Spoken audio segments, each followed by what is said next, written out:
Yeah, he sets my body in motion. He knows how to turn things up. Hello everyone, and welcome back to Contemporary Mama. If you are new, my name is Carolyn. Thank you so much for checking out my channel. I hope you will consider sticking around and subscribing, and if you do, make sure that you introduce yourself in the comments all the way at the bottom so that I can get to know you. So from the title of this video, I'm sure you can tell we are going to be doing another cook with me, and I am going to be whipping up some yummy, authentic Philly cheesesteak sandwiches. And I'm sure that that is going to come with some sort of criticism if you are from Philly, but I swear this recipe is super authentic and you are going to love them. The first key step into making an amazing Philly cheesesteak sandwich is using the right cut of meat, and for this you really need to get skirt steak. Yes, I know it's more expensive than other cuts of beef, but this is what is going to make it taste like it's authentic from your favorite cheesesteak place. I use about a pound of meat for 2 subs. So you can start out by slicing the steak into about 3-inch wide strips. You want to place it on a plate and put it in your freezer until it's very firm. This takes about an hour. Too much. Look at me, I'm in a bad situation. Look at him, he's got a bad reputation. They've been looking at us.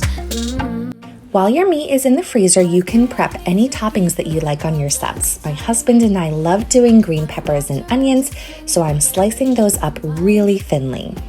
Don't care what they say, too late anyway.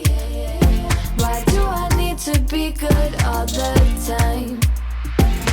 Nah, nah, nah. No drama, yeah. Nah, nah, nah. No drama, no drama. Now that it's frozen, you can take a very sharp knife and shave the frozen steak as thinly as possible against the grain.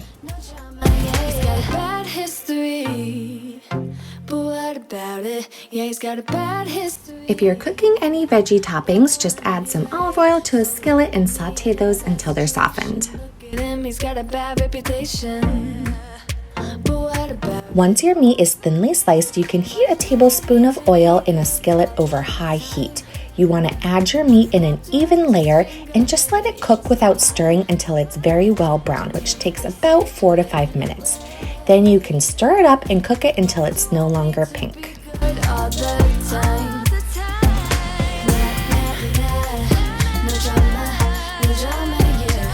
You want to drain out any oil or liquid from the skillet before seasoning the meat with salt and pepper.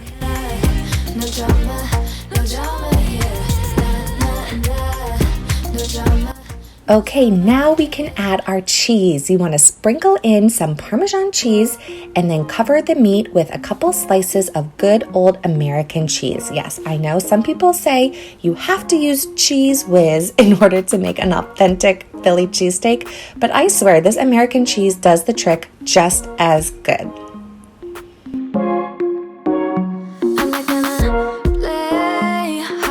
Let the cheese melt for a minute or 2 and then fold it into the meat thoroughly.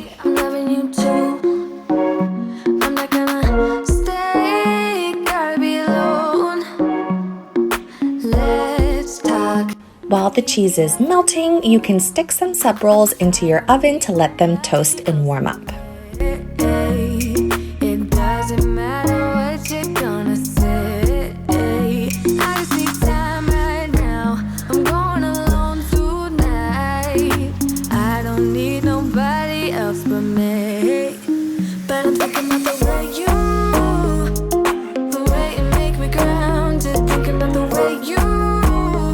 Divide your meat and any toppings evenly amongst the toasted rolls, and then all you have to do is dig in and enjoy.